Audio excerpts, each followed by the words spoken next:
Assalamualaikum warahmatullahi wabarakatuh. Baik, kami dari kelompok 9 sedang berada di Masjid Kauman dan kami ada tugas untuk kita kita vlog tentang di Masjid Kauman ini, bagaimana sejarah berdirinya, bagaimana penyusunannya dari sejarah latar belakang segala macam. Oke, sebelum kita mulai, mari perkenalkan diri terlebih dahulu ya.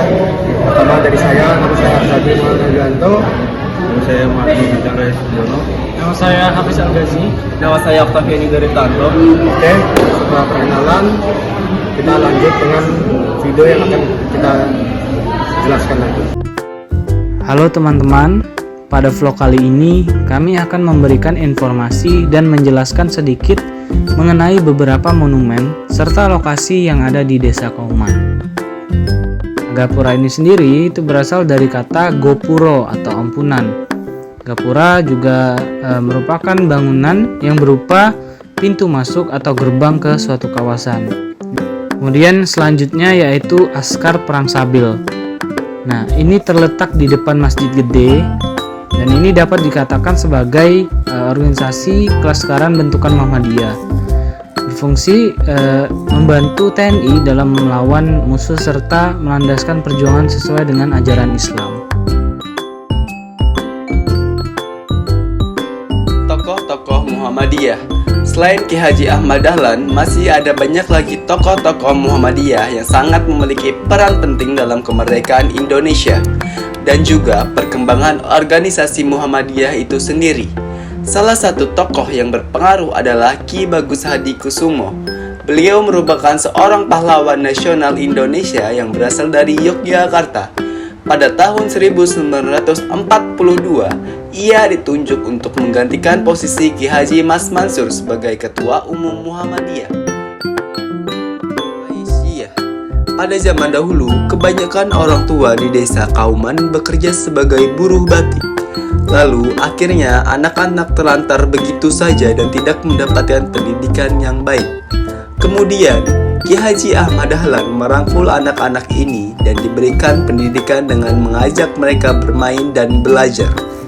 Awal mula TK ini bukan bernama TK Aisyah, melainkan Froebel Kindergarten Aisyah, karena Nyai Ahmad Dahlan terinspirasi dari seorang tokoh filsuf Jerman yang bernama Friedrich Froebel.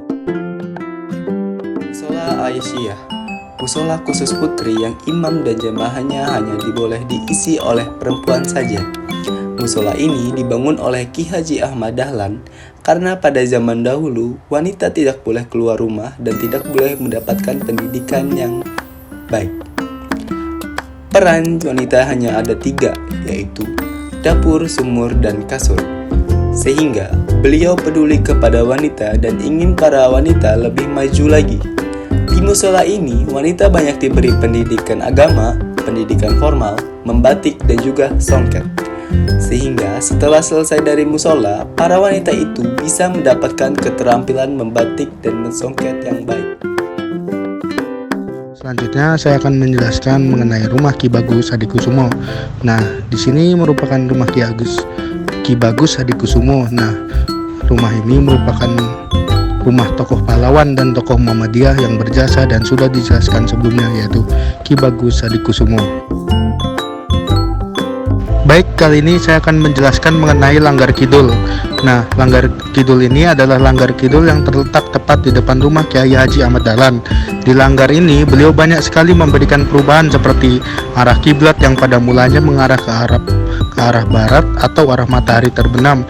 Dan ketika beliau pergi ke Mekah, beliau menyadari bahwa arah kiblat di Indonesia itu salah, sehingga ketika beliau pulang dari Mekah, beliau membenarkan arah sholat yang ada di Langgar tersebut. Ini merupakan rumah pendiri organisasi Muhammadiyah, yaitu Kiai Haji Ahmad Dahlan. Beliau tinggal di rumah ini bersama seorang istri bernama Siti Walidah atau biasa dikenal dengan Nyai Ahmad Dahlan beserta beberapa anaknya. Sampai saat ini rumah beliau masih ditempati oleh keturunan-keturunan beliau. Kemudian lokasi terakhir yang akan kami jelaskan adalah Masjid Gede Kauman. Masjid ini merupakan masjid terbesar yang berada di Desa Kauman dan didirikan pada tahun 1773. Di sini saya akan menjelaskan terlebih dahulu bagian depan masjid atau serambi yang ada di masjid gede ini. Dahulu serambi yang ada di masjid ini tidak selebar sekarang dan hanya setengahnya saja. Karena adanya gempa pada masa itu yang merobohkan serambi masjid sehingga harus dibangun kembali.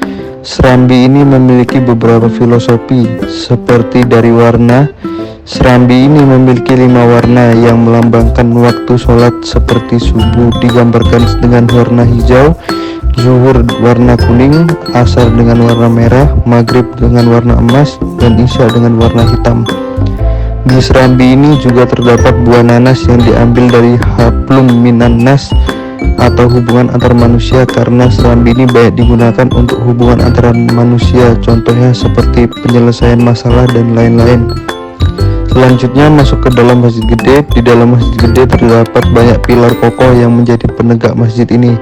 Dahulu sempat terjadi gempa sehingga ada beberapa besi yang harus ditambah agar masjid ini tetap kokoh dan kuat. Masjid ini juga memiliki shaf sholat yang sudah diganti sesuai dengan arah kiblat yang dulunya ke arah barat dan sekarang ke arah yang sudah benar.